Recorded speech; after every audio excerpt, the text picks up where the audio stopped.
With the rise of the newest of 4th gen and 5th gen groups, things in the industry have truly shifted, and it seems like not everyone agrees with the way things are done and how these artists are presenting themselves. ALLDAY Project is one of the most relevant groups in this discussion, as people believe that things have significantly shifted with their debut and not necessarily in a good way. Since Coyote's early 2000 success, no co-ed act has managed to dominate both domestically and internationally in the same way. DSP Media's card came close, with hits like Don't Recall and Bomb Bomb, but they never fully crossed the threshold into major commercial success. Many experts and netizens have long blamed one of K-pop's most persistent taboos for the lack of success: the fear of breaking the romantic illusion that fans project onto idols. The K-pop industry, more than most, thrives on all the ways in which it can sell fans emotional investment, and idols are often marketed as idealized versions of boyfriends or girlfriends, the unattainable yet accessible perfect people. And because women make up the majority of the paying fandom, boy groups generally outperform girl groups in album sales and fan event revenue. And with a mixed group, the formula is disturbed as it invites a new kind of emotional dynamic and even seems to invite fans to speculate about relationships between members. And in K-pop's conservative fan culture, that's enough to trigger backlash. This alone is a huge reason why ALLDAY Project is currently being targeted for a global market, as experts have speculated it would be much more accepting of co-ed groups compared to the domestic one. And indeed, ALLDAY Project feels extremely global. From their visuals to their sound, the group is crafted for international appeal rather than domestic convention. Their age range is another deliberate decision, as one music critic put it, saying, "Why do you think all the members are adults with the oldest debuting at 23? It's intentional, they're aiming for a mature global audience." And it's clear that, unlike the typical teen-heavy debut lineup, ALLDAY Project's members carry the confidence of experienced performers rather than fresh trainees, especially as all the members have indeed had the time to access the industry before they ever debuted in the group. The group's members not only have their own personal connections in the industry, but they also distinctly give off that perfect Gen Z feel, which has helped them reach larger audiences. The group consists of 5 members, all with their own separate qualifications. Bailey Sok needs no introduction, as she has been globally known for her unmatched choreography and stage presence since her early teens. Choreographing for acts like Kai and Lisa and performing with artists like Jason Derulo and Janet Jackson set her apart from many other trainees, and her inclusion instantly positioned ALLDAY Project as a performance-oriented idol group.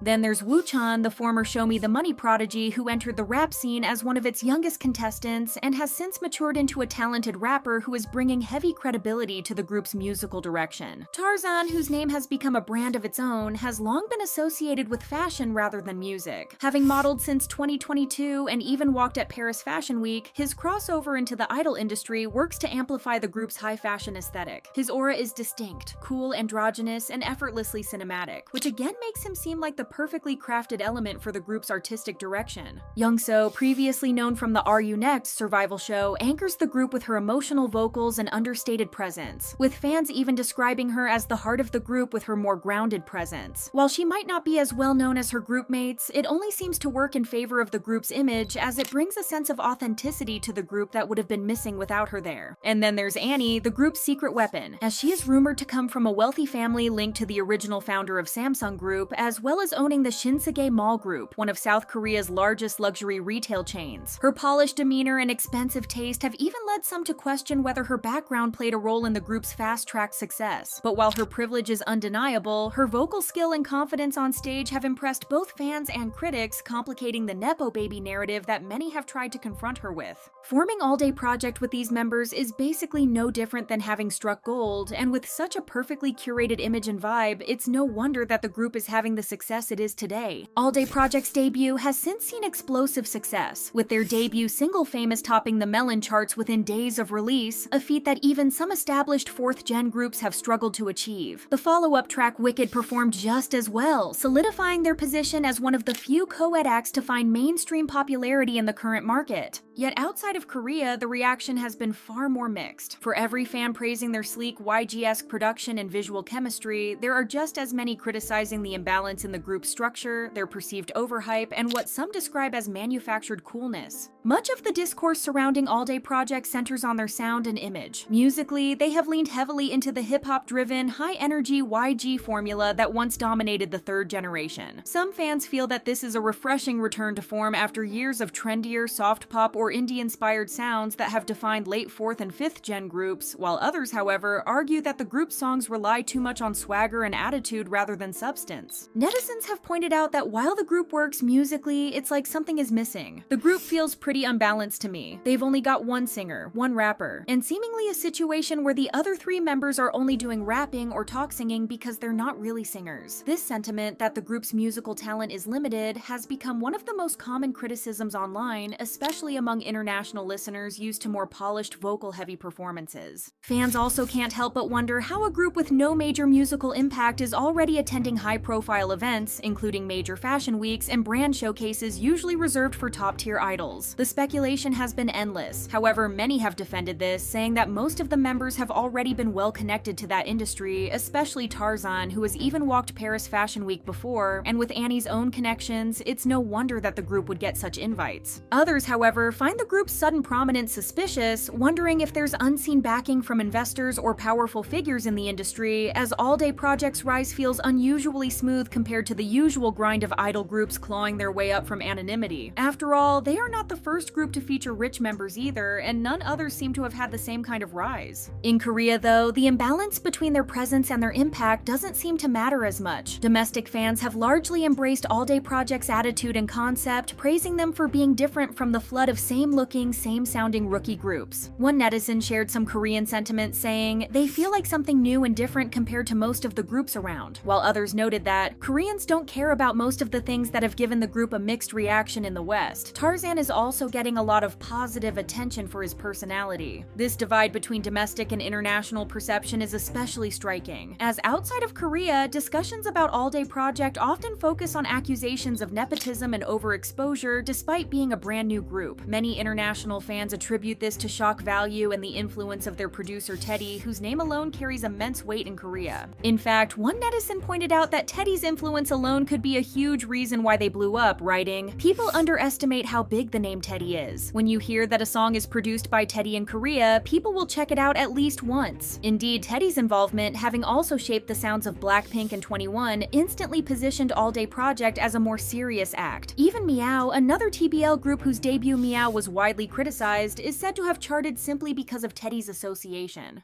But despite all the branding help, many actually perceive their actual artistry as underwhelming. Listeners frequently describe their music as a repackaged version of what the Black label has already done: glossy hip-hop with minimal vocals, polished visuals, and heavy reliance on production value. Netizens online have even spoken about how other groups like BABYMONSTER and Meow have done the same type of music, and yet ALLDAY Project is the one group that is getting all the recognition despite their lacking vocals. In other words, for all their prestige, ALLDAY Project's art often feels less like innovation and more like a luxury brand continuation of the YG sound: shiny, expensive, and safe. Critics also argue that the name recognition alone doesn't explain ALLDAY Project's success. Some believe it's a combination of perfect timing and curiosity, as the novelty of a co-ed group with already well-known faces, Bailey Sok, Woo Chan, and Tarzan, captured public attention. Others also see their popularity as the result of Korea's long-standing fascination with wealth and prestige. Annie's rumored chaebol background, rather than turning people off, has become a point of intrigue to many, as it's not often that we get this kind of insight into these people's lives. One Korean fan even shared how their peers see the group, saying that Annie is most definitely the most known member, and that their co-workers would often refer to the group as the one with the Samsung chaebol in it. For international audiences, however, that same narrative doesn't work quite as well, as many fans abroad view the group as overly polished and disconnected from the appeal that newer K-pop acts often rely on. Online discussions frequently describe them as elitist or unrelatable, especially compared to groups that build fan bases through more organic, fan-interactive promotion. The overwhelming sense of privilege the group exudes compared to other acts in the industry doesn't help either. While many rookie groups spend years grinding through survival shows, low-budget promotions, and minimal exposure, ALLDAY Project entered the scene already dressed in designer brands, performing at high-profile events, and endorsed by powerful industry names. Those who have followed their trajectory since their debut often note how the group's rollout feels more like a luxury campaign than the rise of a traditional idol group, and some even have a hard time seeing them as revolutionary, saying, "The the only thing unusual about them is that they're co-ed. That's it. In contrast, Korean fans seem drawn precisely to the sense of detachment and effortless coolness that the group is trying to sell. The group's luxurious image, mature styling, and confident stage presence feel aspirational in a way that resonates domestically, as their vibe has become a trend in Korea. In fact, their rise mirrors a cultural shift toward image-driven appeal, where charisma and aesthetics seem to matter more than vocal range or technical skill, and the group's brand of being slightly untouchable aligns perfectly with the current domestic taste. And the discourse surrounding Annie only amplifies that narrative. Her rumored family connections to Shin Se-gae, one of South Korea's largest conglomerates, have made her the face of what many call chaebol privilege. Some netizens go further, accusing her family of having political ties and unethical influence, and some have even compared her to if Donald Trump's son decided to become a pop star. However, despite all the issues most people might have with them, it doesn't look like domestic audiences see things in the same way due to Annie's effortlessly cool image. At the end of the day, while the company claims to want to build an international group, it all still depends on whether or not fans at home deem the group worthy of success. Make sure to subscribe to the channel for more insight into K-pop's most prominent up-and-coming groups, and don't forget to let us know down below how you feel about the topic. But ALLDAY Project isn't the only one raising eyebrows, as CORTIS has also left fans wondering what's really going on behind the scenes.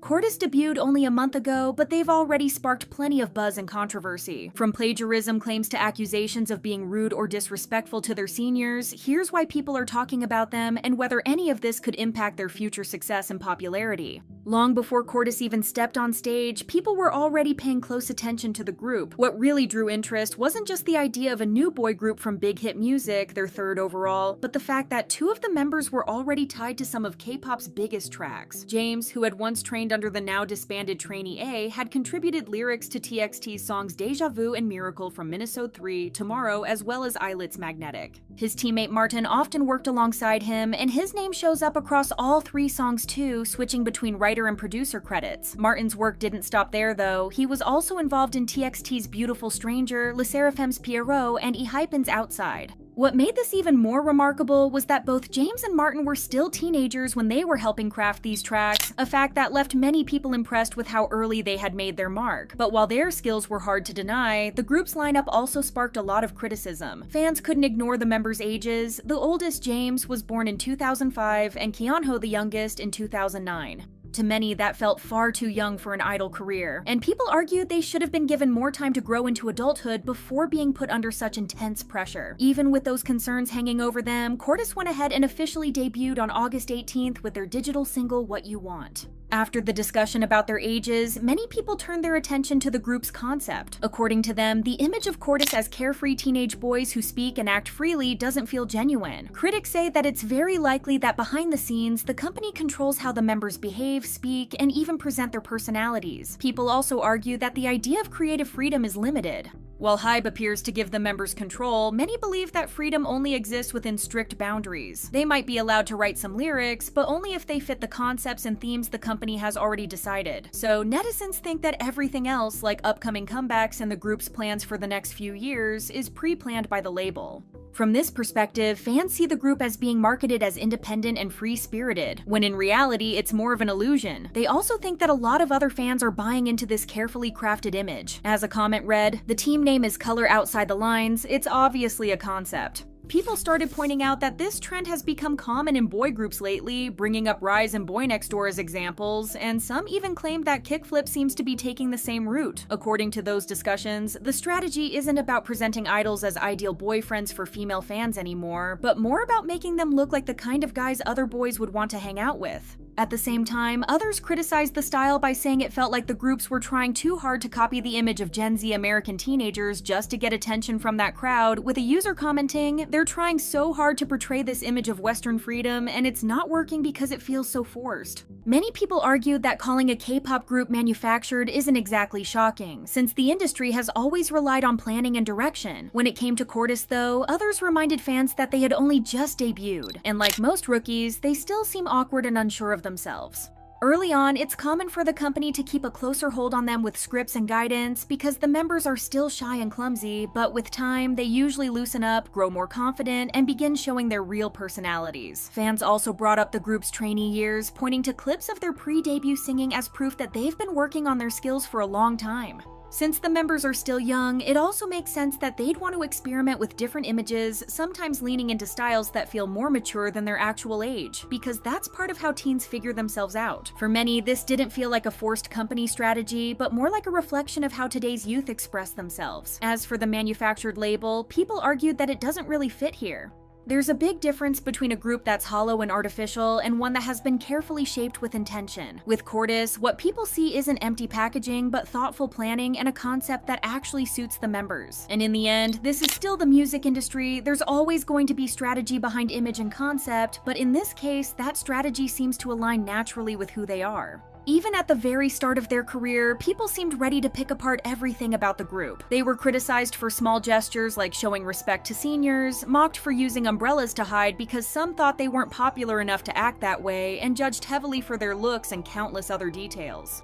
Despite all that noise, they kept putting out new music and content, slowly building a bigger fan base with every release. Still, no matter how much progress they made, the criticism never really left their side. One major example people often bring up is the plagiarism scandal tied to their song Fashion. When it first dropped, the release came with a flashy music video that grabbed attention for its strong visuals. But soon after, listeners began pointing out similarities between the song and Praise the Lord by A$AP Rocky, with some even joking that it felt like Travis Scott, Lil Uzi, and A$AP Rocky had all been fused into a K-pop act. Since HYBE's groups have faced plagiarism accusations for years, many saw CORTIS as simply the latest target. Still, Fashion stood out to critics as one of the boldest and most obvious cases they'd seen, with some arguing it crossed the line more than previous examples. One commenter said, "This is pretty much a slightly sped-up version of Praise the Lord, very lazy and uncreative." Some people also said that it almost felt like the group was playing dress-up with a style they'd eventually move past. Critics argued that while it might be temporary for CORTIS, the sound and image they were borrowing from are a genuine lifestyle for the rappers and artists who built that corner of hip-hop, making the group's approach feel shallow in comparison, with a Reddit user writing, "Seeing teenagers who are mostly from Korea using this sound to make this kind of song with these lyrics is a bit laughable to me. Like, I can't in good faith take it seriously."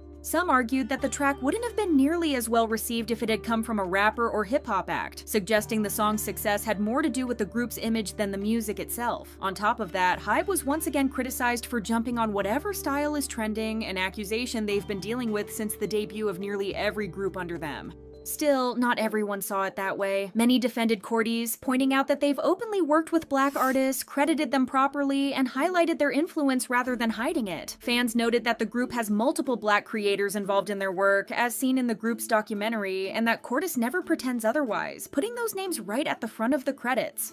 Others added that it's natural for them to release music that aligns with what they actually enjoy listening to, which made their direction feel less like copying and more like leaning into something that comes naturally to them. What do you think about this?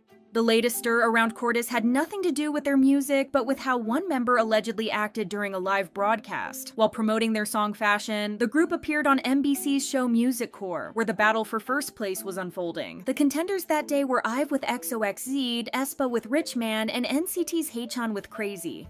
Things came down to a tight competition between aespa and Haechan, and when aespa ended up winning the trophy, the spotlight quickly shifted away from the result and onto CORTIS member Keonho, who happened to be standing behind Haechan. Cameras caught him puckering his lips at the moment aespa's name was called, which many interpreted as a frown or a clear sign of disapproval. That short clip spread fast, and suddenly people were accusing him of being dismissive toward aespa. From there, the conversation grew bigger, with critics claiming this wasn't just about Keonho, but part of a larger pattern, pointing fingers at HYBE and accusing the company of setting their groups up to clash with aespa time and time again.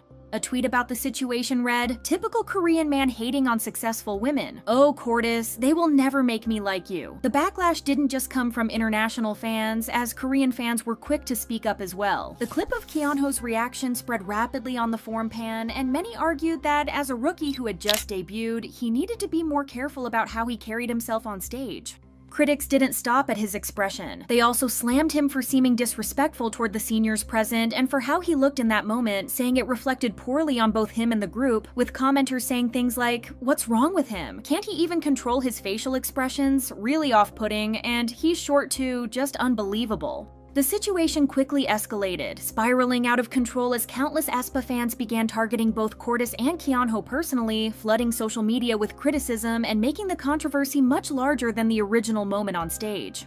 Many fans quickly stepped in to defend Keonho, insisting that aespa fans were just searching for a reason to attack CORTIS. They explained that the pout caught on camera was nothing unusual since Keonho often makes that exact expression in vlogs, behind-the-scenes clips, and casual moments. To single out one fleeting ninette during a high-pressure live broadcast and claim it was disrespect toward aespa, they argued, was not only unfair but outright malicious. Some fans suggested he might have simply been surprised by the close score or slightly sad that Haechan didn't win. The idea that a rookie would deliberately risk his growing career to throw shade at a senior group he likely admires seemed completely illogical. Pointing fingers at a 16-year-old just because he's an easy target, they said, highlights a bigger problem in K-pop culture. Fans invent scenarios, attack idols over them, and fuel a cycle of constant scrutiny that no group seems immune to. Despite all the controversy, the backlash hasn't slowed CORTIS down at all. In fact, their rise in K-pop seems unstoppable. Domestically, Go broke into Melon's top 100 real-time chart and reached number 117 on the daily chart, marking the highest position for any boy group debut song in 2025.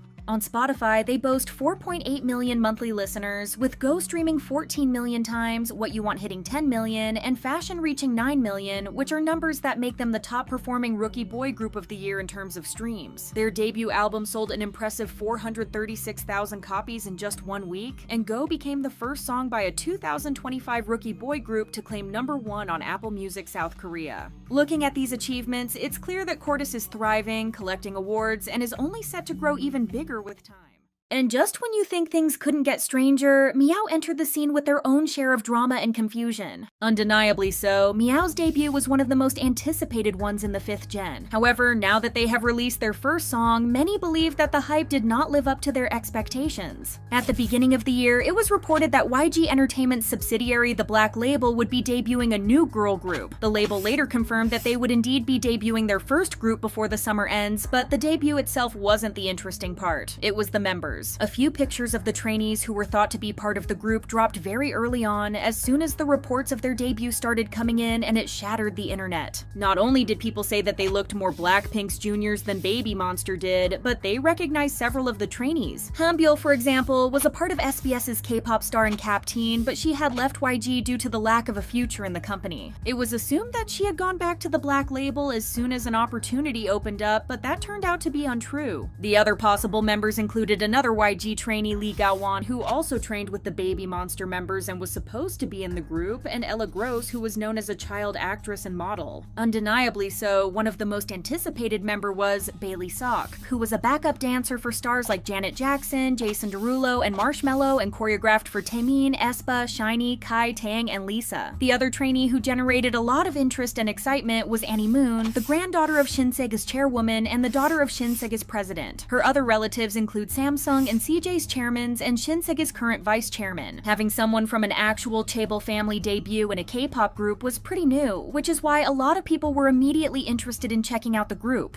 However, original plans seemingly fell through. In May of this year, Export News reported that Annie Moon failed to make it into the group's lineup. Even though there was no reason given for why she wouldn't debut, a lot of people were glad. She would have overshadowed the other members, and the career of an idol was way too risky for someone of her status. But strangely enough, the excitement over the group didn't falter in the slightest, as now people were interested to see what Teddy had in store. The group name Meow was officially introduced on August 16th, with all 5 members being gradually revealed until the end of the month, wrapping up on August 29th. Out of all the rumored members, only Ella Gross and Lee Ga-won actually debuted, while the other members were SOPA student Kim Soo-in, former model Tanaka Anna, and Nareen. All 5 of them got a lot of praise for their visuals, as they were compared to celebrities like Jennie, Park Min-young, Sunmi, Crystal, and Suzy. People also got interested in learning about their backgrounds, especially Nareen, who was said to come from an affluent family. After she was announced as a member, people were quick to find her childhood photos, and they couldn't help but notice just how expensive the clothes she wore were. In one of the pictures, she was carrying a Dior bag and is dressed in a Gucci t-shirt. For her elementary school graduation, she even wore a Chanel shirt, which is no small deal. Rumors also say she went to Apgujeong High School, but later dropped out to focus on training. Since Apgujeong is one of the richest neighborhoods in Seoul and schools are often based on where you live, it only added to the belief that she came from a well-off family. Since K-pop stans, and especially Korean netizens, love a rich, pretty girl, all eyes were were on MEOVV as their debut was driving closer and closer. Then MEOVV was released. The main concern people had about the group's debut track was Teddy's involvement, especially since they were launching under his label, and their concerns turned out to be correct. MEOVV, their debut song, was everything people expected from a Teddy group. The track felt like a recycled song from YG that never made the cut, sparking the same complaints BABYMONSTER faced when they debuted. As a Reddit user said, "It's like they produced 50 songs in 2016 and they just keep picking one of them from the vault for each debut they have." Generally, both YG and the Black label seem stuck in the past, relying on the same formula that worked for Blackpink, hoping it will do the same for their new groups. The two companies each manage 2 girl groups, but instead of trying something new for each one, they have just reused an old concept. It was also strange that this was the song that was chosen for the debut. With all the buzz surrounding his group, Teddy should have probably realized that releasing a mediocre track as their introduction to the public was a big mistake, and yet that's what we got. The concept just didn't fit their ages either. YG's usual "we're tough and rich, everyone should be jealous of us" style might work for artists in their 20s, but it felt out of place with the young baby-faced teenage members of MEOVV. Jennie and CL carried an air of confidence that made their raps about success and wealth feel natural, but the same can't be said for the members of MEOVV. Overall, it doesn't make sense, nor does it feel very authentic to have girls their age sing about fame, money, and dealing with critics when they haven't really lived or experienced those things themselves. You might argue that the K-pop industry is the last place you would go to for authenticity, but other companies are at least trying to be innovative. For example, LE SSERAFIM's concept focuses on themes of bravery and self-confidence. IVE brings a Chibo girl crush vibe to the table, NewJeans explores nostalgia and girlhood, and ISLET's debut concept was all about dreamlike visuals. aespa even have a whole storyline created just for their concept, completed with virtual avatars of the members and animations. Yet, despite the influx of new groups with fresh ideas, the Black label seems to think that recycling old concepts will make their group stand out, and it's just making them look ridiculous. As for the music video, many found it underwhelming. The music video teasers promised something quirky and weird, as one of them showed people in Bigfoot costumes teaching the girls how to dance. However, when the music video actually came out, it looked very low-budgeted, with empty bland sets that showed nothing about the group's personality. The video came across as more of a flashy fashion promo than a music video, focusing on the girls' visuals and designer outfits rather than the song itself. The video also wasn't cohesive whatsoever. One moment they're dancing with a group of people wearing colorful outfits, and then they switch to a tough look in black leather. Afterwards, they're seen dancing in sporty gear in a subway, and suddenly they're in a school cafeteria wearing Chanel outfits. While it's common for K-pop videos to lack a story or a plotline, this one seemed like it was mainly made to highlight the girls' looks, how good they look under studio lights, and to prove that their label can provide high-end clothes for them. Considering how the Black label has presented the members in the music video, don't be surprised if you see the members bagging deals with luxurious brands in the near future. Another problem that netizens had with the group's debut was the members themselves. They were obviously gorgeous, and from the song and the music video, we could tell that they were very talented. They were criticized for looking disinterested and having flat expressions in the music video. Many viewers also thought they seemed awkward in their solo shots, which didn't match the song's lyrics or the image they were trying to convey. This might have been the director's fault, as there was a lot of posing going on in the music video, but people expected better from former models and public faces. Ella was also hit with a lot of backlash, with netizens saying she wasn't ready to debut because she seemed uncomfortable both on camera and during performances. A commenter wrote, "It's funny seeing her attempt to pull off the baddie face. She just comes off as an angry baby with her features. She fits more cute and innocent concepts." Others also said that Ella noticeably fell behind the other members, with the leading theory being that she was just added to the group to get the attention of Blackpink fans. Before debuting, Ella was very close to the Blackpink members, even being dubbed Little Jenny. She was also publicly supported by Jisoo, who posted her debut teaser on her Instagram story and got people interested in the group's debut. She was likely included in the lineup because she fits the group's concept and is very popular, but the general consensus seems to be that Teddy added her to build hype.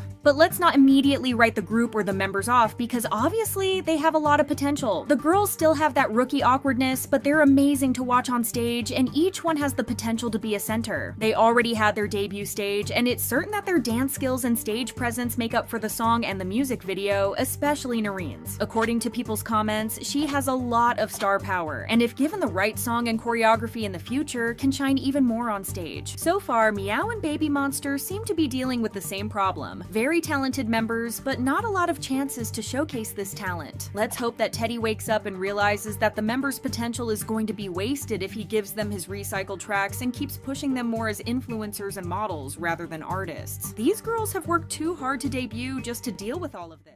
Even big names aren't safe, as BABYMONSTER's rollout showed that favoritism and internal tension aren't just rookie group issues. A whole 7 years after Blackpink made their debut and reached global success, YG has decided to debut his first girl group. BABYMONSTER, who are also known as Baemon, were introduced towards the end of 2022 and will make a debut in the first half of 2023. YG Entertainment also tried to get the public familiarized with the members by introducing them one by one. There were 3 Korean members, Ahyun, Haram, and Rora, 2 Thai members, Farita and Chiquita, and 2 Japanese members, Ruka and Asa. All the members had the chance to show their talents and skills in their introductory videos, and the public have been pleased so far. Well, more or less. YG introduced Ahyun as a multi-talented performer who is excellent in dancing, singing, and rapping. Truly a triple threat. Haram showed herself to be a vocalist with a distinct voice who received praise by Blackpink's Rosé herself. Rora, on the other hand, used to be an idol when she was a child, as she belonged to a children's idol group composed mostly of young singers between the ages of 9 and 14. Farita successfully passed an audition with a competition ratio of 1,226 to 1. Chiquita has already gotten attention for her crystal clear vocal abilities, as she joined the group after only 3 months of training. Ruka is an impeccable dancer, while Asa is a talented rapper. So since YG has a group full of young talents who will only improve as time goes on, why does everyone have a problem with their debut? Entertainment agencies have been debuting idols who are minors since the dawn of time. Many successful groups like BTS, Twice, and SHINee had members who were underage at the time of their debut. But seeing as these idols have talked and are still talking about the hardships that they faced because of this, you'd think that it would serve as a warning sign for companies to not throw young idols into the industry so soon. But that hasn't happened. In fact, younger and younger idols have been debuting recently. MEOVV debuted at 14 years old. On the other hand, Source Music got criticism for the alleged racy outfit and choreography of LE SSERAFIM when the group had members who were minors. Adore was, and still is, under fire for debuting 14-year-old Hain in NewJeans. Not only that, but Hain's debut got attention due to NewJeans' inappropriate concept with Cookie. YG Entertainment faced similar controversy when it was revealed that Chiquita was actually 13 years old. The outrage was instant. A Twitter user even noticed something, writing, "BABYMONSTER have been practicing for 4 years together, so that 09-liner was only 9 when she began to practice to become an idol? This isn't okay. We need them gone." There were even sarcastic comments made that the agency had taken the term baby and BABYMONSTER way too literally. The involvement of Yang Hyun-suk himself in the group also raised a few eyebrows, especially since he doesn't have the best track record. We still have no idea about what concept BABYMONSTER is going to have since YG hasn't revealed it yet, but based on the overall vibe of the company, they're probably going to try their hand at Girl Crush. But are the concept, the choreography, the outfits, or the songs going to be appropriate for a bunch of underage girls? One of them being as young as 13? They've already received backlash for making Asa cover Look Alive by Joyner Lucas, which has lyrics that are inappropriate. We don't know, but no matter what YG has in store for the group, debuting a 13-year-old is highly questionable. A netizen commented, "It's quite sickening actually how companies debut children like that. Don't get the selling point of it at all." With groups like IVE, NewJeans, LE SSERAFIM, and eventually BABYMONSTER still being successful despite the backlash that the companies were getting, this won't stop other companies from debuting minors, as they're witnessing in real time that not only are there no consequences for them, but they might also get popular. Some are saying that YG didn't plan to debut BABYMONSTER so young, but are doing so because of damage control. With all iKON members leaving at the same time, and the Blackpink members being rumored to depart too, netizens thought that YG rushed to announce the debut of BABYMONSTER to keep the investors happy. However, even if BABYMONSTER were planned to debut at a later time, YG would still be debuting minors in the industry, and that doesn't make it any better. It's been argued that the pressure and intensity of any industry, especially the K-pop one, can be very damaging for underage idols who may lack the necessary coping mechanisms. Which it's true that South Korea has regulations to protect minors in the entertainment industry, experts say that they're poorly enforced and allow for potential mistreatment. The Youth Protection Act of the country says that children under 15 years old cannot work after 10 p.m. nor participate in any performances or broadcasts that might jeopardize their mental or physical well-being. There should be see more protection placed around minors working as idols, like maybe implementing an age limiting for debuting. Considering that teenagers make up a significant portion of the K-pop industry's target audience, it appears impossible to ask for a complete ban of minors in K-pop groups. Even though this would be ideal and ensure their safety, we all know that companies love their money more than they care about the idols. Nonetheless, the discourse around this issue is becoming increasingly difficult to not talk about, and it seems that appropriate measures need to be taken to make sure that these idols feel safe and protected. This isn't the only reason that the public feels disappointed by BABYMONSTER, even though the girls have yet to debut. On March 6th, YG Entertainment released a teaser for the last evaluation in which Hyun-Suk announced that the group won't be debuting with a 7-member lineup. Even though the trainees had already been introduced to the public as potential members of BABYMONSTER, the trainees were shocked when YG himself informs them on camera, BABYMONSTER will never be a 7-member group. There will definitely be eliminated trainees. So how will it be decided who debuts and who doesn't? Well, to make the choice of which trainees get to debut in the group, YG will make the trainees' final monthly evaluations public so they can decide on the final lineup for BABYMONSTER. To the public, this whole reveal doesn't make any sense, nor are they fans of it. Netizens commented, "Why is he playing with the kids' lives? What a cruel industry." And "Eliminate Young Hyun-Suk. Why is he always coming out?" They argued that even though other companies have done similar things, YG Entertainment was way too cruel. They've already introduced them to the public, given them individual videos, which must have given the girls some hope for debuting. Telling them that all of them won't get the opportunity to debut just means that they were playing with their hopes and feelings. A commenter wrote, "It's hard enough to cut people last minute from the lineup, but to do it in front of the world when most of them are children just seems so mean-spirited. This takes that to another level." They've done this before, back in 2012 to 2013 when they announced the debut of Pink.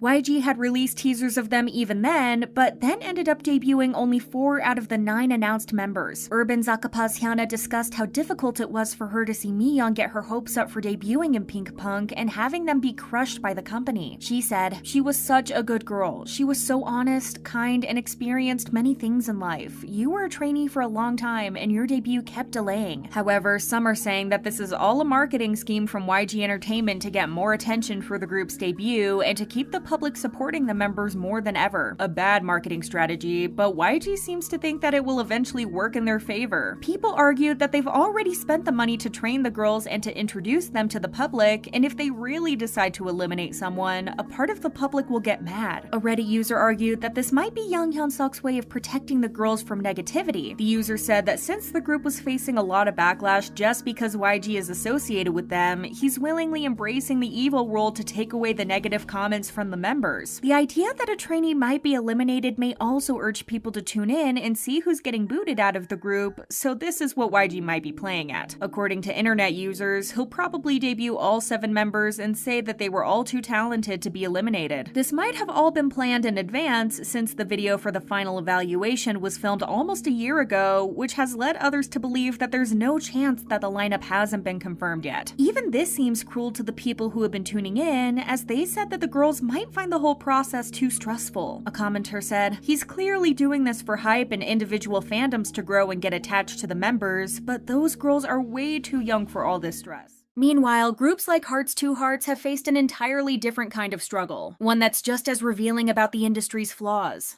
Hearts to Hearts, SM Entertainment's latest girl group, was a highly anticipated debut, but their arrival has been riddled with scandals and controversies, leading many to question if SM missed the mark on them. After years of build-up, SM Entertainment's newest group, Hearts to Hearts, was first announced on January 12th. The big reveal happened at SM Town Live's 30th anniversary concert in Seoul, where fans got their first look at the members and the debut date through an exciting teaser. Even though there wasn't much known about them, netizens were immediately impressed by their visuals, likening them to aespa's Karina, Twice's Nayeon, Triple S Heron, and former A-Pink member Naeun. Then on January 30th, SM introduced the group's Instagram account and posted teaser pictures, giving fans a glimpse of the group's concept. The photos had an old-school film-like vibe, with a style resembling a schoolgirl aesthetic, which elicited mixed reactions from netizens and the fans who had been looking forward to their debut. Some seemed disappointed that they had gone for an overused concept and vibe, saying that it didn't even match SM. Others felt the concept was similar to what former former Adore CEO Min Hee-jin designed for groups like NewJeans and FX, but they thought it lacked a unique touch to set it apart. A commenter said, "Is it so hard to bring something fresh? I know there's no such thing as a completely innovative concept, but when NewJeans debuted, it felt so refreshing since it didn't overlap with other groups." The group's first actual controversy came on February 10th when it was reported that Zero Base One's Gyuvin, TWS's Dohoon, and Hearts to Hearts Anna were selected as MCs for MBC's Music Core. Before we go on to explain what happened, make sure to subscribe to our channel to stay tuned for all K-pop updates. Securing an MC role isn't unusual, especially for idols from major companies. But Anna getting 1-2 weeks before her debut had people debating whether it was due to her talent or the company's influence. A commenter wrote, "I'm happy for her, but getting the opportunity before even debuting is crazy, especially when we have so many other girls." Others argued that the whole thing wasn't as big of a deal as everyone was making it out to be. One Reddit user pointed out that this wasn't even the first time that SM got their idols an MC position before debut, recalling the time when NCT's Doyoung and Jaehyun became MCs for Show Champion when they hadn't even made their debut yet. Another said that since Anna's MC gig starts a week after her debut, people shouldn't be harsh on her. A similar issue arose when Hearts to Hearts collaborated with brands like Musinsa and Mega Coffee and also landed a partnership with the well-known character brand Hachuping. People noticed SM was pushing hard to promote the group, which is their job after all, but many criticized the so-called SM privilege for being too obvious. Some also pointed out the double standards among K-pop fans. For instance, when pre-debut ILIT attended the Acne Studio show at the Paris Fashion Week, there were months of debates claiming HYBE idols were privileged and didn't earn their spot, even suggesting HYBE paid for the invitation. But when SM idols get similar chances from their companies, people don't react as strongly. These critics weren't saying Hearts to Hearts deserved the hate, but rather that it felt like idols from different companies were judged by different standards. Then, on February 24th, the group finally made their debut with the single album The Chase, consisting of a title track with the same name and a B-side titled Butterflies. Despite the excitement leading up to their debut, it seems like the song didn't quite live up to expectations when it was released. Some people really enjoyed it, feeling the song fit the group's vibe perfectly. They praised the members' harmonies, the choreography, and how well the song matched the group's overall style. There were others who thought the song was fine, but a bit underwhelming, especially for a debut song. A netizen commented, "The song is rather good, but it's just not eventful. Not enough is happening, it's not especially unique or different from the current trends." Although reactions were mixed, many appreciated SM's decision to give Hearts to Hearts a unique sound, with some speculating that this was the company's way of setting the group apart from aespa. There were also those who were utterly disappointed by the song, saying that it sounded more like a random B-side rather than the group's debut. One commenter criticized the song for its lack of uniqueness and depth, saying it felt overly familiar and difficult to connect with. Another said, "All of the SM girl group debut songs have showcased their vocals and concept even just a little bit. This debut was completely mundane to the point there was nothing to say afterward. However, given that they've only released 2 songs, it's too early to say if the girls have exceptional vocals or if they'll take their music in more experimental directions in the future. So far, the girls have delivered strong performances, showing they have a lot to offer. Now we just need to wait for their upcoming releases to form a real opinion." Little did the members in SM know, though, that the public reception of their song would be the least of their worries, as Ian, one of the members, would be faced with some pretty serious allegations. Ian quickly became a fan favorite after the group's introduction thanks to her standout visuals and skills. That's why it was such a shock when she faced accusations related to school mistreatment not long after the group debuted. The whole thing was started by a user on YouTube who left a lengthy comment under the music video for The Chase, which was then shared on other social media platforms and online forums. According to the commenter, Ian had lived a trashy life before debuting, even getting into fights when she was in elementary school. It was said that Ian got into a physical altercation with a boy she didn't like at school, and in the heat of the moment, she threw a rock at him. The commenter said she had broken the school's water tank in the process and flooded the entire first floor. The original poster went on to say that instead of taking accountability, Ian then proceeded to play the victim and made her mom come to the school to handle the situation. Allegedly, Ian's mom got really angry and went as far as to force the boy's mom to make him kneel and apologize. The incident was apparently so well known in their area that even students from other schools heard about it, but that wasn't it. The accuser went on to claim that Ian and her group of friends were delinquents who had harassed and badmouthed teachers, even making inappropriate jokes and comments about them. They wrote, "You might not remember because you've done so many other bad things, but many students who thought well of those teachers were very angry." Another incident that was mentioned was Ian allegedly hitting a friend and getting recorded by someone else, who then uploaded the video to the school classroom website. The video was apparently deleted pretty quickly, quickly, but the original poster claimed that everyone was aware of the incident. In the end, the accuser mentioned that one of Ian's friends had gotten in trouble for smoking and another for mistreating a younger student. It made them think that if Ian hadn't become an idol, she might have followed the same path. They continued, "If I said I wrote this calmly without any malice, I'd be lying. But you and the people who know you will agree there's no lie or exaggeration in this." They also mentioned that if the message caused any issues for her career, it wasn't their fault, as Ian had lived her life this way, and they considered her the worst person they had ever met. The post went viral, especially on Twitter, despite there being no solid evidence of anything that was claimed. Though they admitted they didn't have recordings of Ian and her friends making inappropriate comments or pictures of the broken fish tank, another user claiming to be a classmate backed up the story by posting pre-debut photos of Ian. However, despite the accusations, a lot of people found them hard to believe for several reasons. For one, it seems like mistreatment accusations are a rite of passage for SM idols after their debut. In fact, the wild rumors surrounding SM groups have been around for years, starting with SHINee's so-called pre-debut scandals. Back then, the members were hit with bizarre rumors. Jonghyun was alleged to be the son of a gang leader, Key supposedly belonged to a motorcycle gang, and Minho was even said to have joined a gang to fulfill his grandmother's last wish. Make it make sense. Then, when Girls' Generation debuted, they dealt with their own share of gossip, with Tiffany being targeted for her blog posts and Jessica accused of dating Super Junior members. Crystal from FX also faced rumors about her character, with people saying she used to torment her classmates. NCT wasn't immune either, with Taehyung's name being dragged through the mud for accusations of mistreating schoolmates and stealing money. And who could forget the rumors that spread about Johnny, suggesting that his absence from EXO was due to mistreating Lay. Then aespa's Karina faced accusations of mistreating classmates and bad-mouthing her seniors, and Giselle was caught up in rumors of underage drinking and being a school tormentor. You also remember all the attacks that the Rise member faced before debuting, which culminated in Seunghan leaving and receiving threats on his life. Knowing all this, it's not strange that Hearts to Hearts would be the next victim of these rumors. Second, just like with most of the rumors we mentioned, there's little to no evidence that Ian did what she was accused of. It's not hard for people on the internet to post their renditions of The Glory with an idol as the main character, but they should remember that serious accusations come with a lot of responsibility. If they're going to make such claims, they need to back them up with evidence, and graduation pictures just aren't enough to make a case. The most important thing that seems to prove Ian's innocence is that there are more people who have said that she didn't do it rather than the opposite. Netizens who claim to be Ian's classmates describe her as friendly, kind, and confident. They acknowledge the fish tank incident, but clarify that it wasn't due to her mistreating anyone. Instead, it happened during a fight with other kids and was later blown out of proportion to ruin Ian's image. SM also wasted no time in responding, threatening legal action against anyone spreading rumors about Ian and the Hearts to Hearts members. They made it clear that there would be no leniency or settlements, and those responsible would face consequences. The agency also reassured fans that they are committed to protecting their artists in the future. Even though this was a good sign, many fans found it hard to believe their promises. They pointed out instances where the company promised legal action against those spreading rumors or invading idols' privacy, like with Seunghan. So fans of other SM groups warned Hearts to Hearts fans that they shouldn't count on the company too much and constantly ask for updates on the legal proceedings if they want any real work done. Fortunately, the rumors were mostly ignored, and they didn't cause the damage the accuser probably hoped for. Now, with their first song out, the group's future promotions and comebacks will likely seal their place in the industry, as they are clearly here to stay.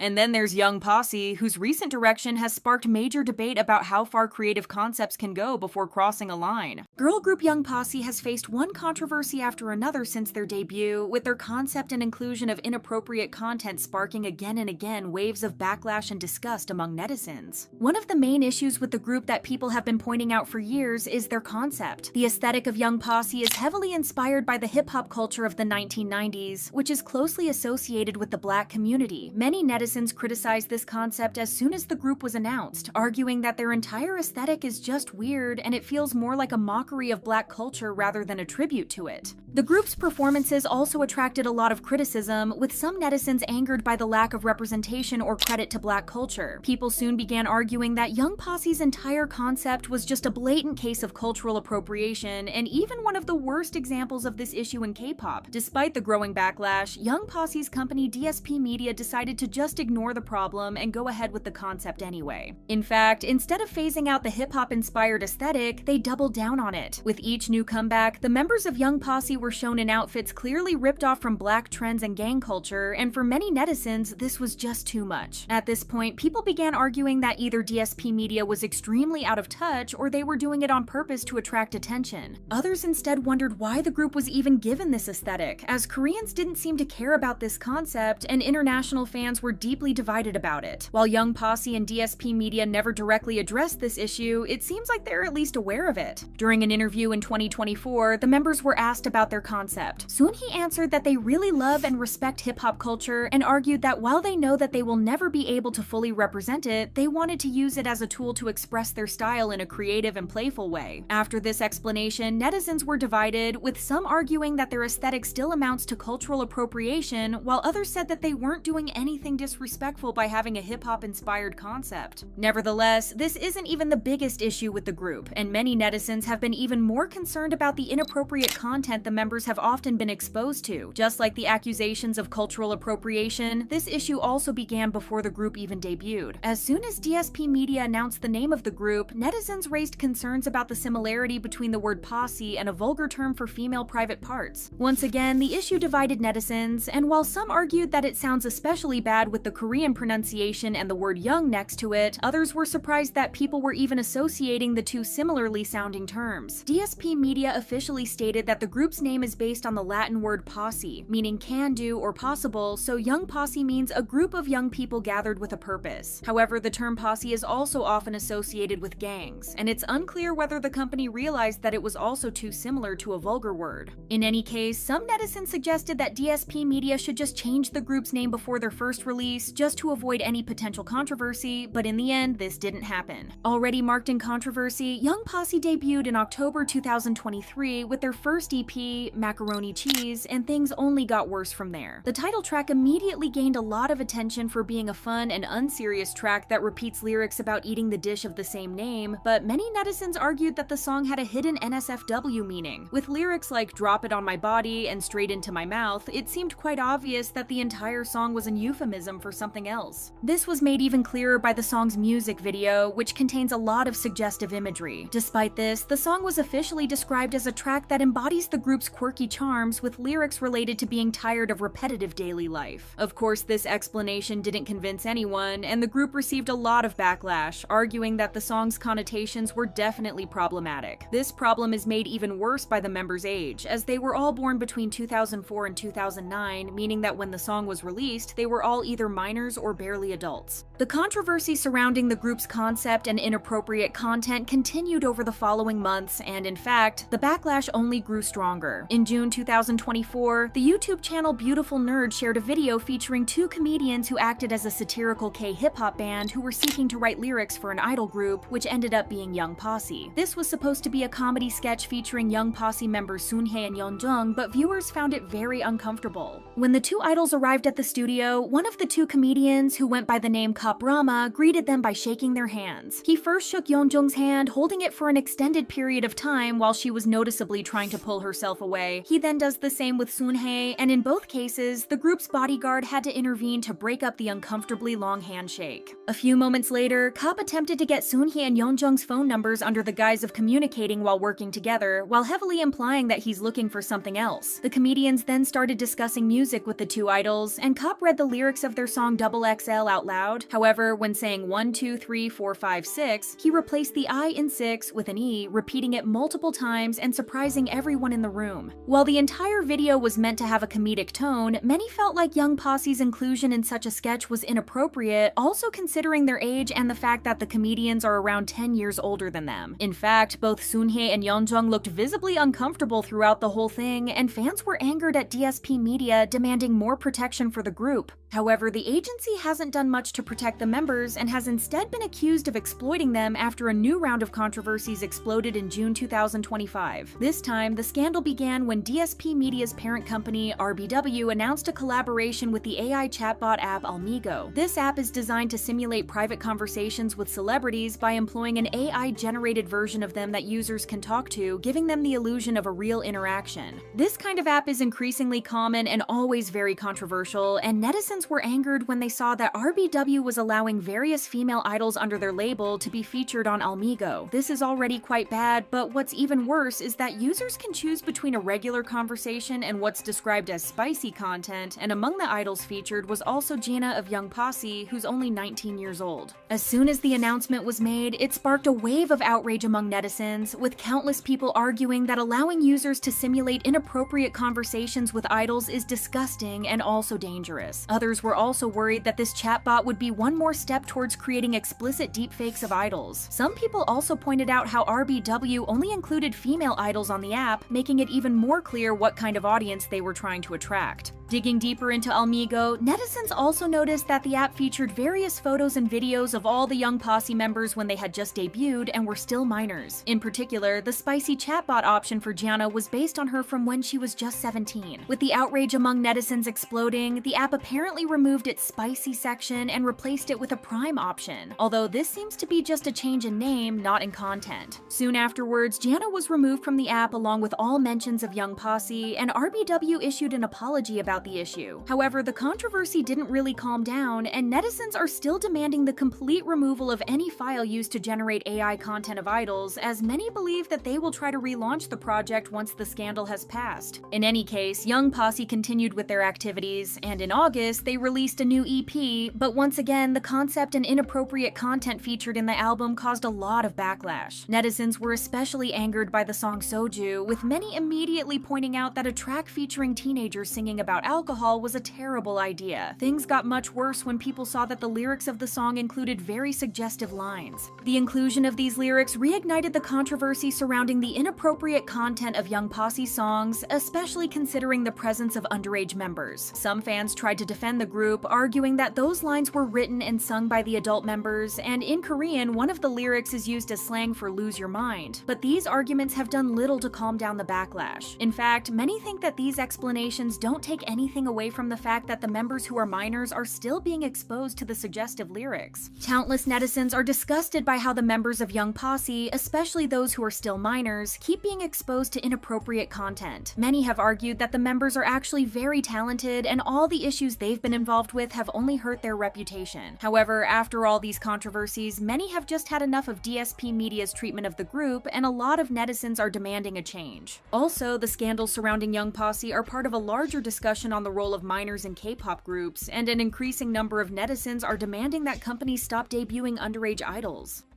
But perhaps no situation sums up the instability of 5th Gen better than what's happening with the new version of 50/50. Despite re-debuting with Kina and gaining 4 new members, 50/50 2.0 is still facing controversies. Issues like accepting an award for a song they didn't work on, concerns over new members' ages, plagiarism, and continued boycotts are raising questions about whether the group is going to make it. In November of last year, ATTRACT shocked everyone by announcing plans to re-debut 50/50 with a new lineup centered around Kina. After the 3 former members had their contracts terminated and were sued by the company, a lot of fans thought that they would just debut a new group. But even though the decision was surprising, it also made a lot of sense. People didn't know the original members, but they knew the group name and knew that they were the artists that released the song Cupid. Why not take advantage of the public's limited awareness of the members and their unfamiliarity with their legal issues by using the group's name to put out more songs? So they started auditions. Originally, they intended to select the members by April and release a single in June, but according to David Young, the CEO of Evergreen Group Holding, so many talented people auditioned that they had a hard time choosing the perfect members to join the group. The lineup was finally completed by April, but ATTRACT pushed the release to September, saying that they wanted to ensure that the quality of the song was higher. As for the new members, their names remained a secret even though everyone was waiting on the edge of their seats to see who they were. Based on the little information the company gave, the members were all Korean and were born between 2005 and 2008. They also notified the fans that despite being the only member left from the original lineup, Kina wasn't going to be the leader of the group. The first hint of their identities came on July 8th when 50/50 posted several pictures on the group's Instagram account to celebrate Kina's birthday. All 5 members are featured in the pictures, but Kina is the only one whose face can be seen. In some photos, only their hands are shown, and in one of the pictures posted on their story, the other members have turned their backs to the camera. However, since they all had dark long hair, nobody could make theories about who they were. Then, on July 23rd, 23rd, they posted a short video teaser to get fans excited about their upcoming activities. The teaser shows Kina closing her eyes as she starts a game of hide and seek, and the new members run around trying to hide. However, even though the 4 members are featured in the video, the camera either shows them in quick motion or just shows parts of their faces, making it harder once again to see who they are. In the end, the girls run to Kina and hug her. Despite the quick and blurry camera work, netizens still managed to identify 2 of the new members. As rumored in the past, one of them was Are You Next contestant Chanel, who was identified by the lower half of her face and her familiar smile, while the other one turned out to be another Are You Next trainee, more specifically Son Ye-won. Both of them, especially Chanel, were fan favorites amongst the viewers of the show, so you would think that her debut in 50/50 would generate some kind of excitement, but it had the opposite effect. Supporters of the original members have actively urged others to boycott ALLDAY ever since the legal issue started, but they have now extended their boycott to the new lineup as well. The Fight for Fifi account on Twitter, which has been very outspoken in its support of the original members in the legal fight between them and ALLDAY, has started a campaign to reject all content from the group. They also said that backing the new 50/50 lineup supports ALLDAY's questionable business practices and efforts to ignore the original members' contributions. Fans of the former lineup have also voiced their disapproval over the fact that trainees like Chanel and Yewon decided to support ALLDAY after everything they allegedly did to the former members. A Twitter user wrote, "Chanel was my most anticipated trainee from any survival show ever, but there is no way I will be tuning in. I hope ALLDAY suffers for what they did to the members." If you were to ask Korean netizens though, the boycott was ridiculous and unnecessary. The commenters on online forums said that nobody knew the name or number of the original members, calling international fans ridiculous. Some comments mentioned that a boycott only works if there's consumption, so for fans who never bought albums or supported their content, there was nothing to boycott. Some non-Korean fans even supported the sentiment, writing, "A lot of those people didn't even buy their music to begin with. 50/50 were the typical small company group with a lot of people talking about them but not buying their music." One could even argue that the campaign was giving the new members even more attention, which is the last thing the boycotters wanted. Despite the pushback, the group still went on with their releases as scheduled. The first time the new members' faces were revealed was in a teaser clip posted on August 8th. The video shows them running through a green field toward a seesaw. In the end, they all gather on one side of the seesaw, leaving the other side up in the air with the caption, "Perfectly balanced at last." It turned out Chanel and Yewon were part of the group, while the third member was identified as Lim Haram, who was known amongst the public as a solo singer and YouTuber. The final member, Athena, was introduced on August 11th, and her striking appearance, along with the fact that she lived in Sweden, generated a lot of buzz from the public. There were some concerns though, as it's being said that Athena is only 17. This concern was heightened by rumors that the CEO of ALLDAY followed accounts posting explicit content, sometimes involving people who had recently turned 18. But since the following list of the CEO wasn't public knowledge, there wasn't a lot of noise about it. In fact, people generally praised ALLDAY's member selections. They all had stunning visuals, the 3 known members were quite talented, and it was clear that the company was putting a lot of effort into the re-debut. When we say that ALLDAY was playing all their cards right, when promoting the girls, we mean it. They had done an amazing job at raising the excitement of the public for the new members. The teasers had some of the most creative ways to introduce them, and then they also released a video of the 5 of them covering Charlie Puth's We Don't Talk Anymore and Lee Jin's Secondary Option. Their voices blended beautifully together, and Kina, who was known as a rapper in the original lineup, showed the public that she was a great vocalist as well. So now that the public knew that everyone in the group was talented, it was time to actually release music. The first song that was released with the new lineup was actually a pre-release titled Starry Night, and netizens had mixed reactions. Some fans praised the song, saying it was a great way to reintroduce Kina to the group and that it highlighted the members' vocal talents perfectly. Koreans were especially supportive of the members, praising the song and ALLDAY for choosing it. Others were disappointed. A Reddit user wrote, "The driving beat is carrying this song, the melodies are lackluster, and I can't discern their vocal colors. This is a miss for me." Many comments noted that the vocal mixing wasn't great, with the members' voices coming across as flat compared to how they sounded in the cover video. However, since the reception of the song depends on people's taste in music, there's no point discussing it, but so far it has been successful. The music video got 9 million views as of September 5th, and it's doing decently in the charts, especially considering everything that had happened. The whole thing didn't go without any incidents though. First, fans felt frustrated when ALLDAY referred to the new album as 50/50's second mini-album, even though it's a completely new release. They pointed out that the group's logo, fandom name, and lineup had all changed, leaving only the name from the original group. Therefore, it felt unfair to call it their second mini-album. Then there were several accusations of plagiarism, some sillier than others. A few were angry that the song had the same name as Mamamoose's Starry Night, even though there are a lot of groups that have songs with the same name. Fans of BABYMONSTER also claimed that the teaser for Starry Night had a similar style and design to the concept used for Stuck in the Middle. Even NewJeans' name was involved in the accusations, with some saying that they were copying the group's style. Mostly, these accusations were seen as ridiculous. The one thing that could definitely be used as an argument was that ATTRACT reused Saena's concept film for Kina's and Chanel's teasers. The overall point stands that the artists mentioned here don't own song titles, concepts, or fonts, so jumping through hoops just to make issues over small details is doing nothing to diminish the excitement for the group. But that's not even the worst problem they're facing, as David Young, the CEO of Evergreen Group Holdings and a big investor for ATTRACT, got arrested on August 1st for falsification of accounts. A year ago, amid the ATTRACT and 50/50 legal battle, he poured $7.5 million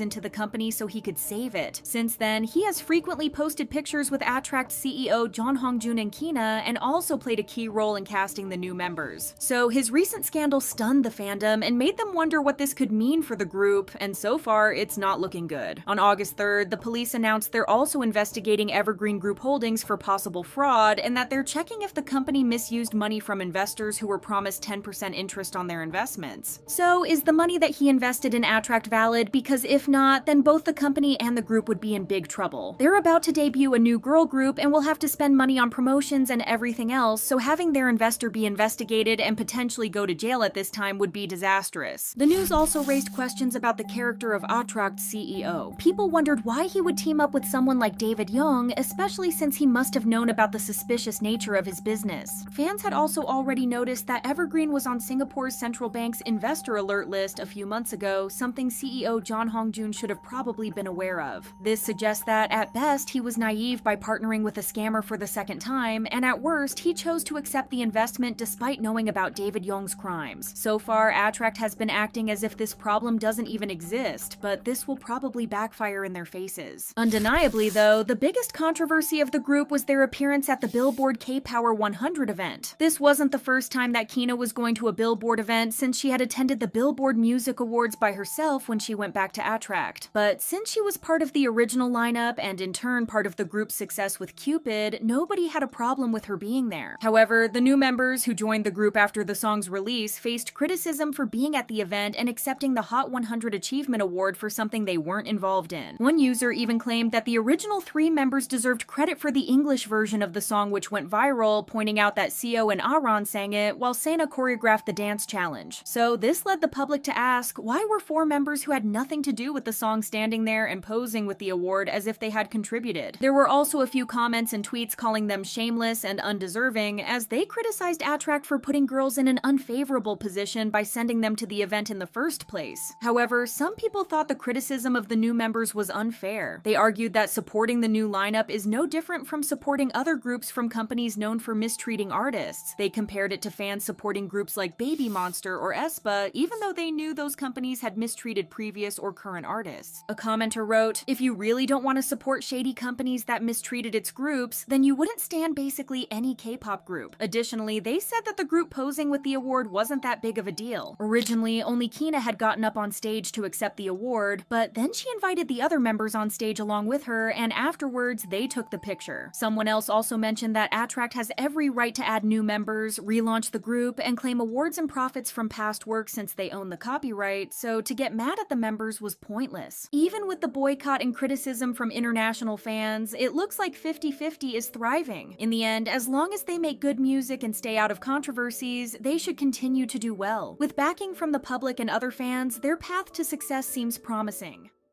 And while fans were still processing that, KATSEYE's debut under HYBE added even more fuel to the conversation about rushed and manufactured groups. KATSEYE isn't the first group to deal with internal issues, and they definitely won't be the last. However, they're one of the few whose struggles were aired in an 8-episode Netflix documentary for the world to see. Whether it was members missing practices or accusations of favoritism and discrimination, here's the problem with KATSEYE. In February 2021, HYBE partnered with UMG's Geffen Records to create the first US-based global girl group modeled after the K-pop training system. They recruited trainees from around the world, placing them in dorms where they underwent intense K-pop style training. Just like in Korea, these trainees spent 9 hours a day in classes, practiced late into the night, and faced monthly evaluations that determined whether they could stay or be sent home, eventually leading to their participation in the Dream Academy survival show. The 6 trainees that made it in the end debuted as KATSEYE, and all seemed fine. However, everything changed when Netflix released the Pop Star Academy documentary highlighting the intense challenges trainees faced, the demanding training, grueling schedules, and fierce competition among members. In fact, it was the rivalry between them that really caught everyone's attention. The animosity between the trainees seemed to have started early on when member Manon first joined them. The first sign of a problem came when it was revealed that Manon wasn't living in the dorms with the rest of the girls anymore. According to the documentary, she was living with them initially, but there were some issues with her missing classes and curfew because she thought having meals with her family was more important. This led to her moving out of the dorm and into her aunt's place. Aside from the living situation, there was another problem. Manon had no experience as a performer before HYBE contacted her. She didn't know the basics of singing and dancing, and since she joined late, she was noticeably behind the others in terms of skills, which continuously showed on her rankings. But even though she wasn't a match for the others at that point, she undeniably had the it factor that many agencies look for, so it's understandable why HYBE was so set on keeping her. Fans might want the industry to be all about talent, but the truth is that this is not their top priority. So if a company spots a trainee with star potential, they will keep training them to reach their standards rather than just giving up on them. That seemed to be the case with Manon too. She didn't train as long as the others, but HYBE handled that by arranging personal trainers for her and sending them to Switzerland to help her improve her skills before she headed to Los Angeles. It's evident that they wanted to have her in the group, and the other girls might have noticed. Another thing that Manon seemingly needed to improve was her work ethic. When she signed up to be a HYBE and Geffen Records trainee, in addition to lack of professional training, Manon also didn't know how the K-pop training system worked and how intense it was. Initially, she didn't take it as seriously as she should have, even admitting that she treated it more like school, where she could skip days if she felt unwell or not up to it.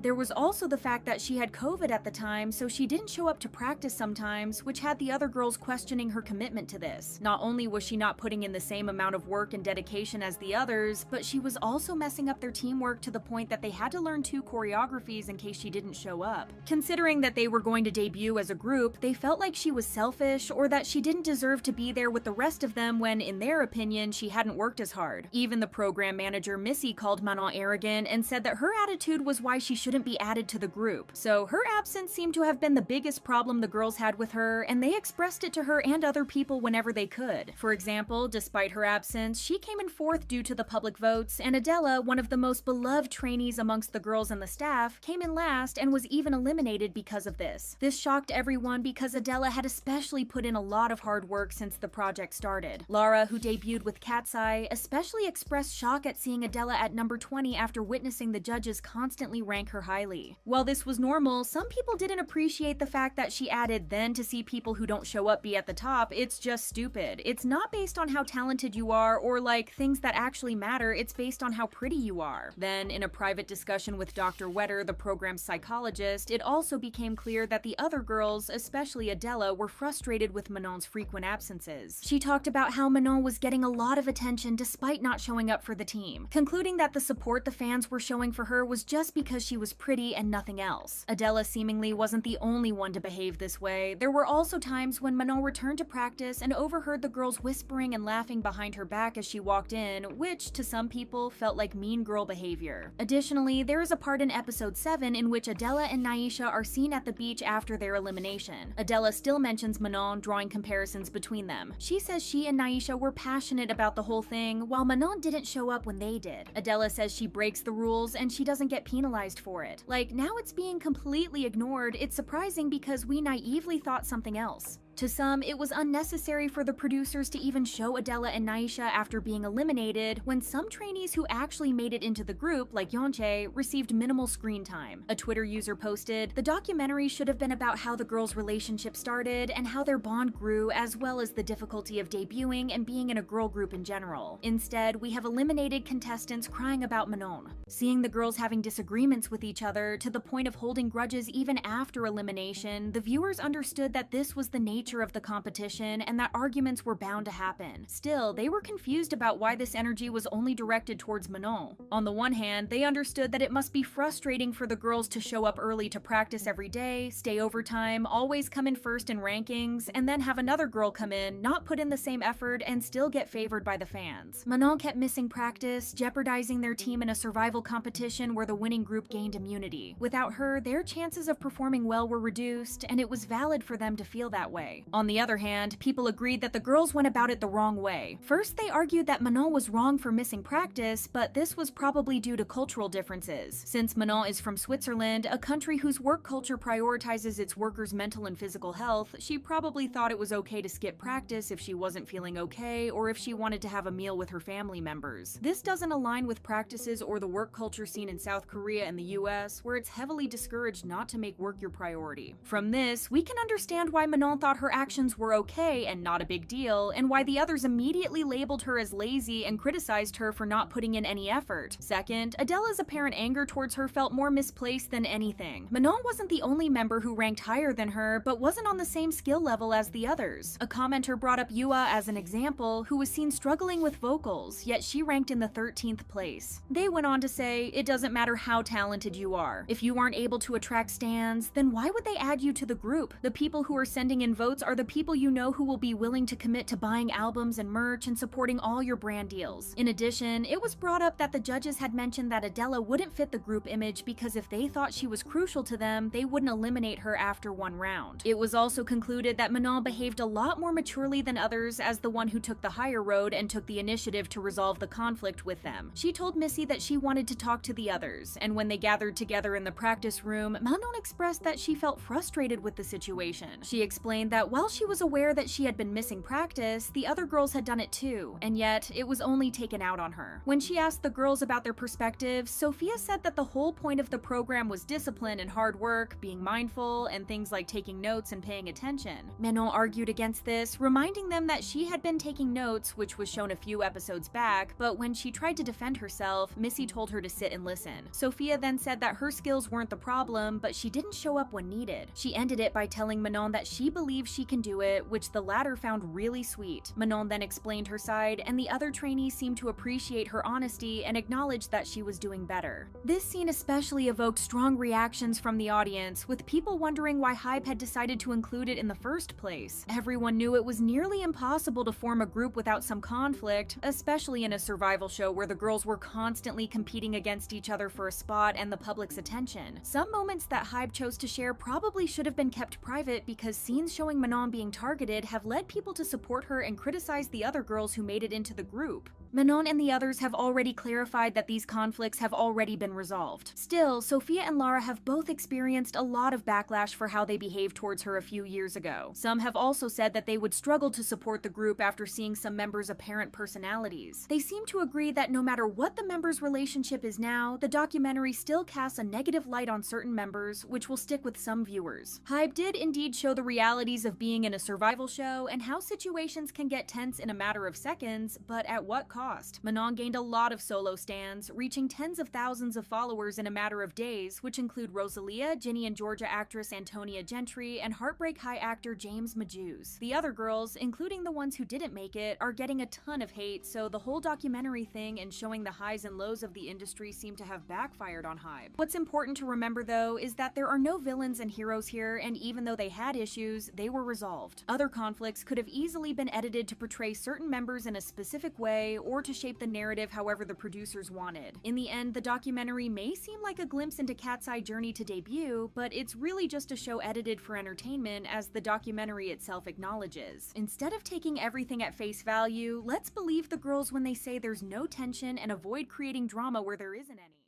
But HYBE wasn't done. Its upcoming girl group has already faced boycotts and rumors before even stepping on stage. It's only been a little over a year since HYBE introduced its first global girl group, KATSEYE, to the world, and now they're already teasing yet another girl group that's got the entire K-pop community talking. The announcement has split fans right down the middle, with some excited for what HYBE could bring next, while others are already calling for boycotts before the group has even revealed their full lineup, which makes you wonder what exactly HYBE's game plan is here. Once again, HYBE is partnering up with Geffen Records to form another global group, which, just like KATSEYE, will feature members from all over the world. This time, however, they're doing it with a twist that some people aren't very fond of. The project, called Prelude: The Final Piece, works in a way that's pretty unique for the K-pop industry. Instead of putting all the members through a survival show or debuting them as a complete unit, they've already decided on 3 fixed members and are making fans wait while they search for that mysterious 4th and final member through yet another competition program. The 3 confirmed members are all familiar faces for anyone who followed Dream Academy back in 2023, and honestly, most fans fans feel like this is a redemption arc for the girls who didn't make it into KATSEYE. Samara Sakara from Brazil, Lexi Levin from Sweden, and Emily Kelevos from the USA have all been confirmed through a stylized concept film that HYBE and YG dropped on their official channels, instantly sending fans into a frenzy. For Samara and Emily, this is literally a second chance after being eliminated in the final rounds of Dream Academy. For Lexi, however, it's a whole different story, as she actually walked away from the competition completely voluntarily. During her exit monologue in the Netflix documentary Pop Star Academy KATSEYE, she told the cameras that the whole pitting girls against each other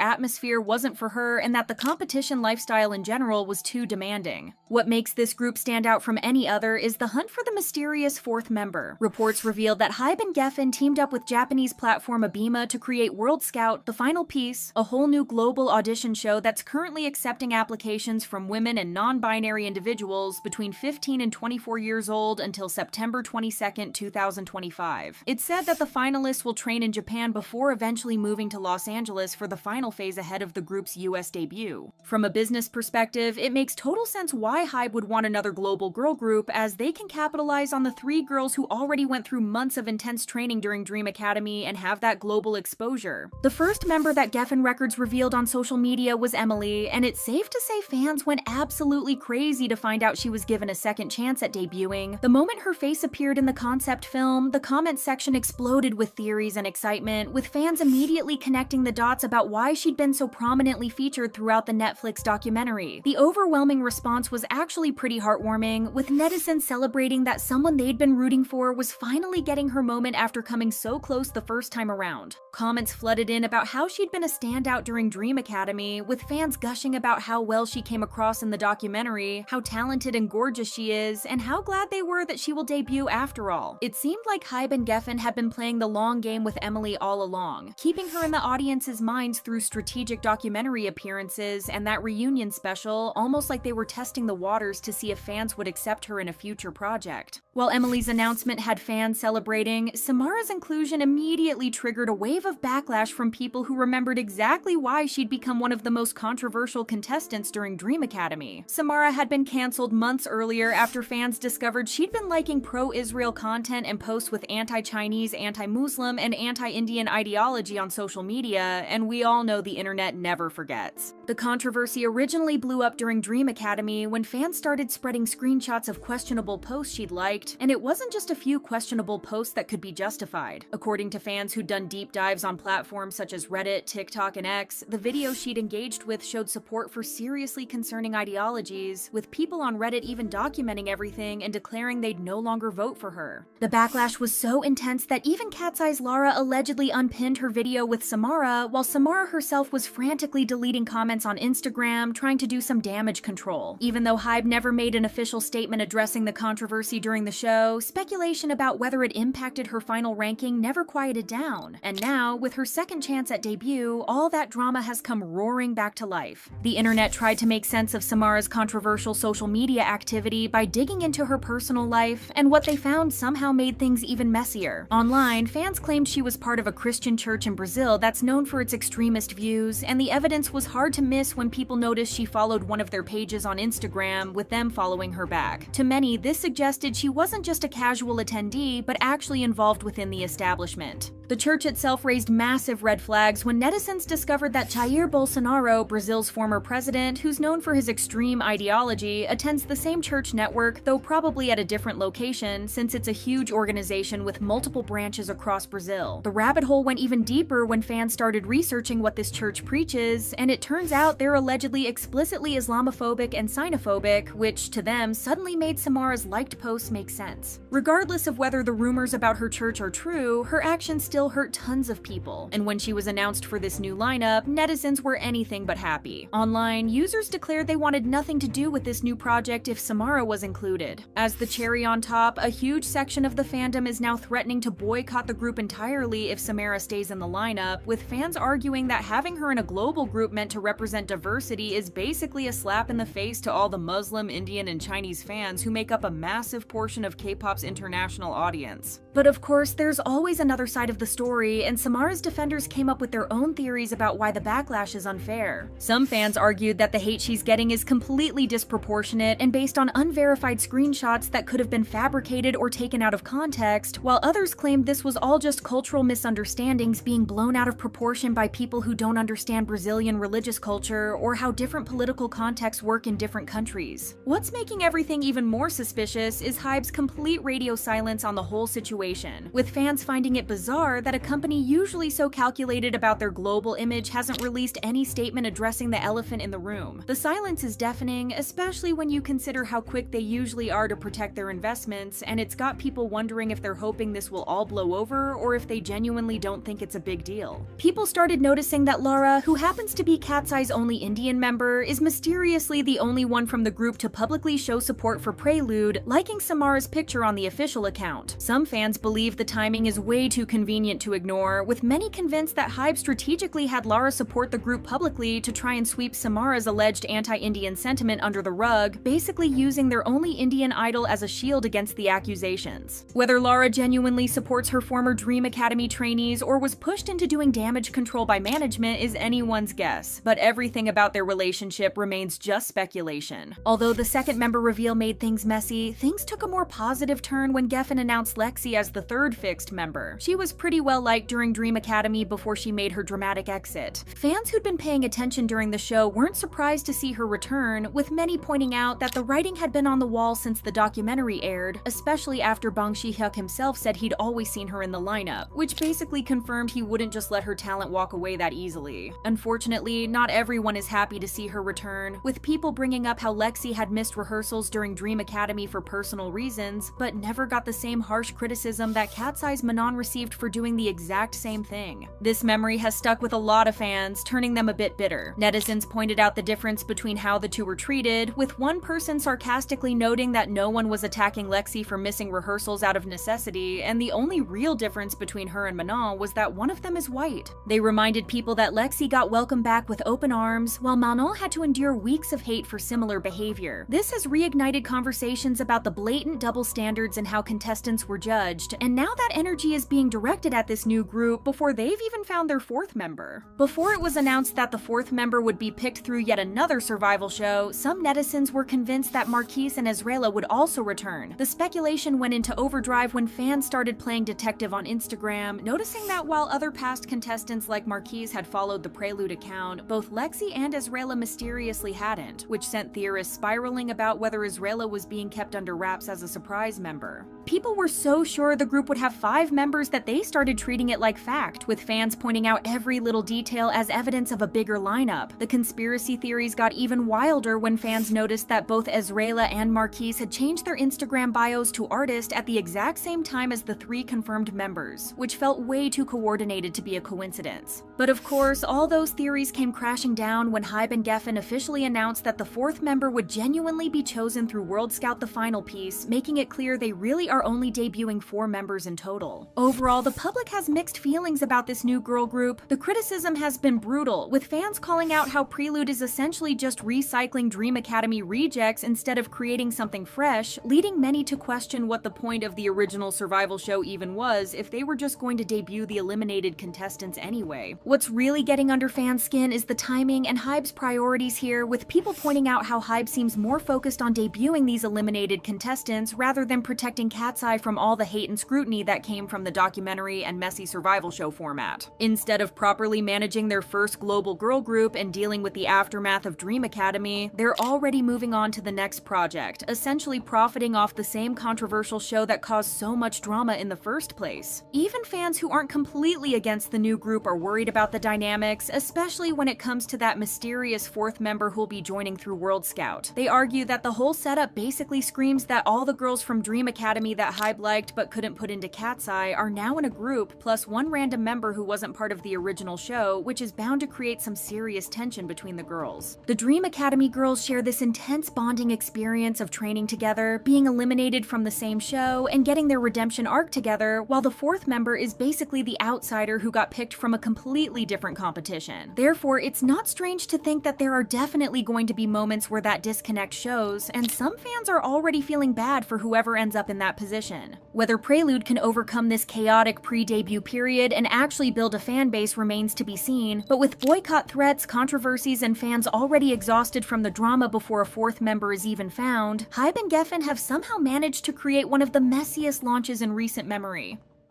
And as the newer groups face chaos, even established idols like TXT's Yeonjun are now dealing with their own controversies in this ever-changing industry. Yeonjun from TXT has recently started his solo career, but his public popularity doesn't seem to guarantee success. His debut song, Gum, is being criticized as one of the worst releases of 2024, with its choreography raising discomfort, leading many to label the song as a major disappointment. While 2024 has been a busy and successful year for TXT with numerous activities and accomplishments, fans have been eagerly anticipating the member's solo music releases. Based on the hints given by Yeonjun, though, many expected him to release something that year. On August 31st, Yeonjun held a Weverse livestream after the second night of their Act Promise tour in Macau, and he couldn't contain his excitement about a special announcement. He revealed that he has been working on a personal project this year that would be released soon, although he kept specific details under wraps. Fans guessed his special project might be a mixtape or a dance project, especially since he expressed a desire to release a mixtape last year. Their suspicions were confirmed during the 4th episode of BTS's Jin's variety show Run Jin, when Yeonjun announced he would be dropping a mixtape. Although the release date was censored, fans speculated it could be September 16th or 19th. Key news officially broke on September 6th when Big Hit Music announced that Yeonjun was finally gearing up for his solo debut. Considering that he's probably the most popular member of the group, a lot of people said that they would be tuning in whenever he had music out. Even though fans worried the company might not promote his solo work well, they were confident Yeonjun would still deliver great music and showcase his performance and dance skills, as he had shown time and time again that he had a lot of star power. The intro film to his mixtape was released a day later, revealing that his solo debut with the pre-release single Gum would happen on September 19th. Then the teaser photos came out, capturing Yeonjun's cool, edgy vibe, which only heightened excitement and set expectations sky high for the release. Unfortunately though, these expectations came crashing down pretty early. It all started when Yeonjun shared a snippet of the choreography through a TikTok video posted on September 12th, just to tease fans about what was about to come. But even though the video showed Yeonjun's insane dance skills that he's renowned for, the choreography was seen as too much, especially the part where he grabs his crotch. Most people found the dance moves too silly, likening them to JoJo Siwa's. Others criticized the song itself, saying that it didn't sound like anything they had expected and not in a positive way. A Twitter user offered their thoughts, saying that Gum's melody seemed like it was made by someone who had never used music software before. So even though the song hadn't even come out yet, it was facing a lot of backlash, with netizens criticizing the company for pushing a tough bad boy image on Yeonjun instead of letting him release the music that actually fits his personality. As expected, the fans came to his defense, pointing out that the crotch grab is a common dance move popularized by legends like Michael Jackson. They believe it's part of his artistic expression and shouldn't be criticized or seen as vulgar and inappropriate. The album's price was one aspect that received positive feedback before Yeonjun's debut happened. Big Hit Music revealed an exciting teaser on September 15th, showing off the album package, which included a booklet, 4 photo cards, and a Yeonjun figurine keyring. Seeing how the album looked, fans went on to speculate that Yeonjun might have influenced the creative and generous packaging, as HYBE isn't typically recognized for such quality. Fans were pleasantly surprised by the album's low price, especially compared to other releases from the company. At just $21.70, the quality and extras made it a great deal, reinforcing the belief that Yeonjun truly cares about making his music accessible to fans. Netizens praised Yeonjun left, right, and center for being a caring idol, noting how the album's price felt like a thoughtful gift for his fans. The praise was only momentary though, because as soon as the single came out, it seemed like the internet could agree on one thing: the song was bad, and the choreography was even worse. There were complaints about the empty chorus, the heavy auto-tune in his voice, the repetitiveness of the song, and the lack of direction. A commenter on Reddit wrote, "Hideously bad. The effects on the vocals and Chipmunk pre-chorus might be the worst thing I've heard in a very long time." Since it was something that we hadn't heard or expected to hear from a TXT member, it makes sense that people were surprised. Even Yeonjun admitted that he pushed his musical boundaries with Gum, as he wanted to bring something unexpected to the table and reveal a different side of himself. himself. To him, this mixtape felt like a fresh beginning and marked a significant step in his journey. Whether with the group or on his own, he's committed to growing, exploring new musical horizons, and challenging his artistic limits. Whatever his intentions were, it seems like received mostly negative reactions. Mostly, everyone had a problem with the choreography. Fans agreed that while Yeonjun is an incredible dancer, this choreography just doesn't highlight his skills as much as it should. The Gum Dance Challenge on TikTok once again sparked plenty of discussions on online communities and social media platforms, particularly about a specific move where Yeonjun syncs his hip thrusts with the beat. Just like the crotch grab in the first video that was posted, the move seemed awkward and unnecessary, with some even finding it crude. Criticism surged after a post on the forum Theku went viral, racking up over 57,000 views and sparking over 1,000 comments. Many comments wished male idols would stop doing suggestive dances, saying it often looks excessive and unappealing. A post on Pan echoed the criticism, amassing over 79,000 views. Although some tried to defend Yeonjun's dance skills, their support was overshadowed by the largely negative reactions. Comments said things like, "I feel bad for idols who have to do that challenge, and I don't like it. Makes me uncomfortable." Some noted the double standards, highlighting how Yeonjun is doing moves that female idols would be judged harshly for even attempting. They mentioned examples like Hwasa's, who faced a police investigation for an indecent performance, and how many female group dances were banned from TV for being considered too inappropriate. There were also a few users who said that Yeonjun couldn't resist doing the hip thrust move since he was a man, and it came to him naturally. In response, fans argued that Yeonjun shouldn't be blamed for the industry's double standards, noting that other male idols have used similar moves in their choreography without facing nearly as much criticism. They countered claims that Yeonjun's hip thrusting was male instinct by pointing out that the choreographer for Gum is actually a woman. It was also reasoned that Yeonjun was getting a lot of unnecessary backlash over nothing. Since taste is subjective, it's normal for some people to like the song and for others to dislike it, and same goes for the choreography. What's not right is to launch a hate campaign against an idol simply trying to do his job and share his music. Negative posts about Yeonjun are getting thousands of likes and shares, unfairly criticizing everything he does. This clearly reflects the start of a hate train rather than constructive criticism, as Yeonjun was insulted while other idols were praised for doing the same choreography. Either way, no matter what people's thoughts on the debut are, repeatedly posting hate feels excessive, especially when it seems to outnumber the support from his fans. The negative reactions have also translated to the charts because the song is not doing as well as one would expect. Despite TXT being one of the top boy groups and Yeonjun often labeled as the it boy of the fourth generation, the song's chart performance doesn't reflect his popularity. Even though it charted decently right after it came out, it soon failed to break the top 100 of the major Korean charts, which was surprising for many people. If you were to ask fans, however, the debut couldn't have gone any better. On September 21st, Big Hit Music revealed that Yeonjun's Gum had soared to #1 on Japan's Oricon Daily Digital Singles Chart, making him the only international artist on the list that day. The song also secured first place on Line Music's real-time top 100 songs chart in Japan. Additionally, it dominated iTunes charts in 32 regions and led Spotify's top songs in 7 regions, including South Korea and Thailand. The music video also reached #1 on YouTube's trending list in 31 regions and topped the trending music videos chart in 40 regions, amassing 6 million views in just 24 hours without any ads. The song also broke into the top 60 on the Melon chart and was nominated for Melon Weekly Popularity Award. While this may not seem impressive, it's worth noting that there are very few male artists from the fourth generation that have achieved as much.